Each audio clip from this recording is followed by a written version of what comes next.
Glúten e lactose, mito, moda ou existe realmente alguma razão?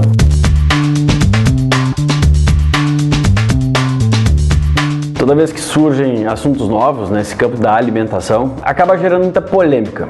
Muitas das polêmicas são importantes, principalmente durante um certo período, porque o questionamento é válido sempre. Outras acabam sendo desnecessárias e partem geralmente do princípio da ignorância, do desconhecimento. Aquele que menos sabe acaba tendo as conclusões mais básicas e mais simples e equivocadas também. O básico em glúten e lactose, ou seja, o mais fácil é falar de glúten, trigo, né, e do leite, é pensar que a gente sempre teve contato com isso. Na realidade, isso não é uma verdade. O contato com os grãos, por exemplo, tem mais ou menos cerca de 10 mil anos. E os lácteos, né, os produtos lácteos, talvez um pouco menos ainda. O que a gente sabe hoje é que, apesar desses alimentos terem um contato antigo, relativamente antigo com o ser humano, não deu tempo para o ser humano se adaptar às diversas mudanças que aconteceram, não só nesses alimentos, que aconteceram demais, mas em outros também. Pensar em trigo do passado para o presente, nós precisamos pensar de como ele foi e como ele é hoje. O trigo sofreu uma evolução que eu chamo de involução. De 14 cromossomos nesse antigo, vocês estão vendo na imagem, nós temos hoje 28 cromossomos. É quase o dobro, é praticamente o dobro. É o dobro.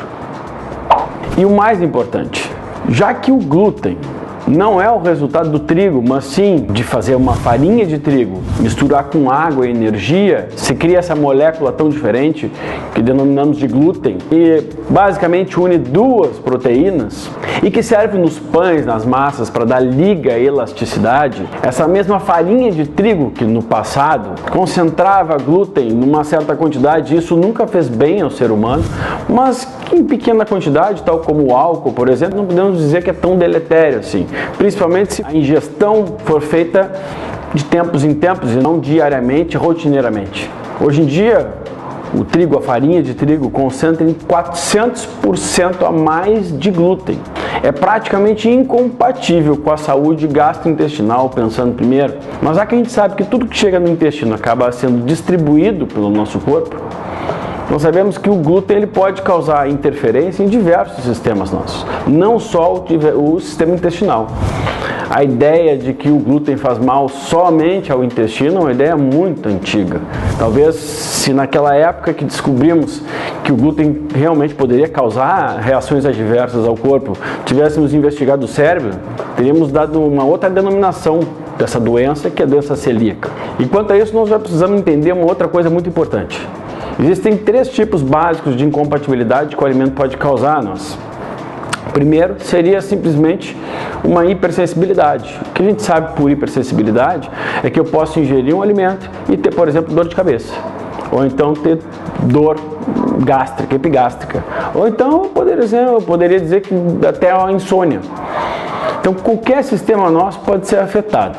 E não necessariamente logo após a ingestão daquele alimento.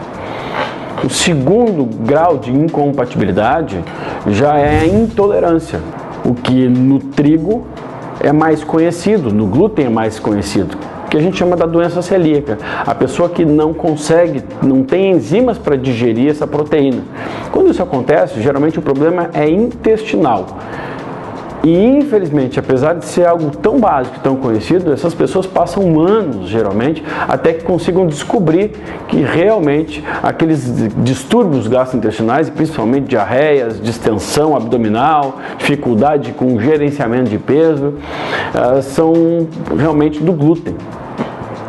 O terceiro grau, é o grau mais complexo e mais simples também de ser diagnosticado, é a alergia.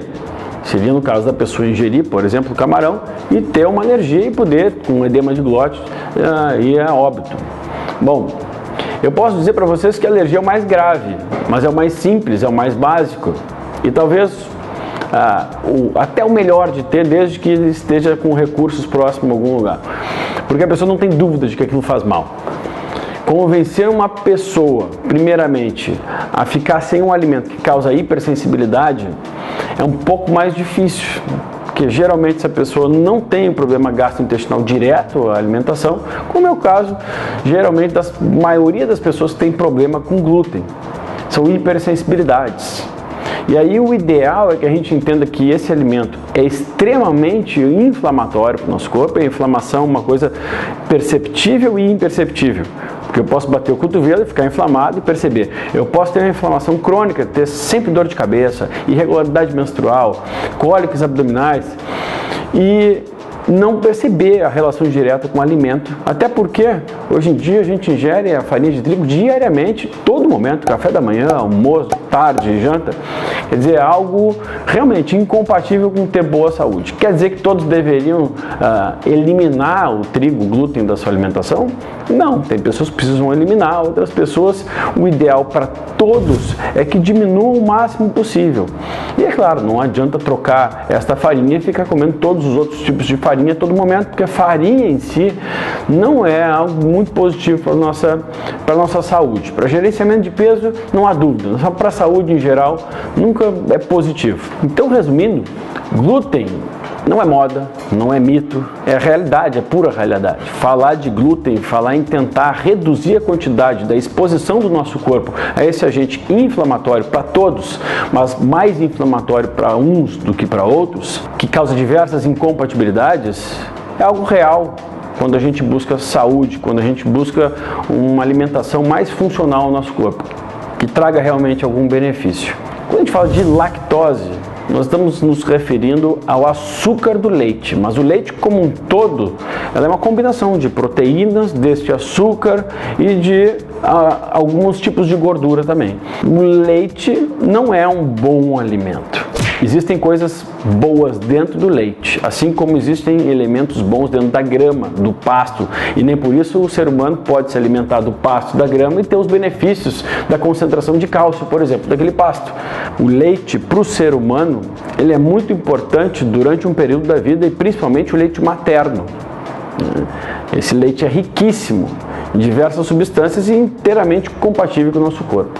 O leite da vaca, ele pode causar diversas incompatibilidades, tal como o glúten também pode causar. Primeiramente, a lactose, que é o que mais conhecemos, e é só, como eu falei para vocês, é só o açúcar do leite. Para aquelas pessoas que não têm a enzima que digere a lactose, que se chama lactase, essas pessoas têm a intolerância à lactose, que é apenas um dos problemas do leite.